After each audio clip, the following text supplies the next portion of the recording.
cardiaques sont trop souvent sous-estimées. Elles sont pourtant responsables de 400 morts par jour.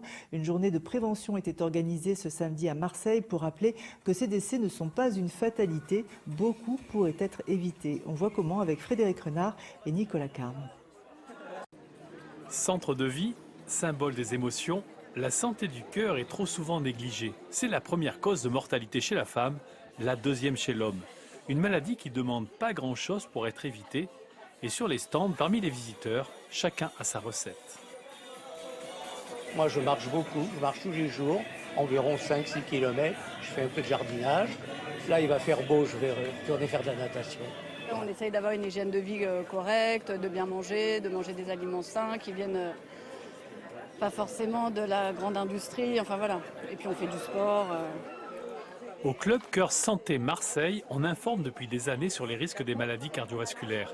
L'association propose aussi une aide à la sortie de l'hôpital où quelquefois le malade est peu informé sur sa pathologie.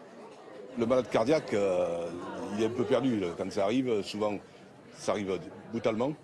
Donc ce ne sont pas des gens qui sont déjà malades, qui savent qu'ils ont une maladie. Donc du jour au lendemain, s'il vous arrive ceci, ils ne savent pas dans quelle situation ils vont se retrouver. Donc quand ils sont après opération, ils savent qu'ils vont bien. Donc nous, on est là derrière pour leur expliquer le cheminement pour qu'ils puissent vivre normalement. Il faut savoir écouter son cœur. Trop souvent maltraité, il ne demande pourtant que quelques règles simples d'hygiène à respecter. À partir de 50 ans, on va être plus à risque que quelqu'un de jeune. Et après, plus on va augmenter les facteurs de risque, c'est-à-dire l'hypertension, le diabète, le cholestérol, le tabac, les antécédents familiaux, et plus ces maladies vont pouvoir surgir. D'où l'intérêt de consulter des médecins si jamais on est dans ces situations à risque. Mangez sain, bougez, pensez à faire un bilan santé chez votre médecin chaque année. Voilà dans les grandes lignes l'amour que vous devez porter à votre cœur.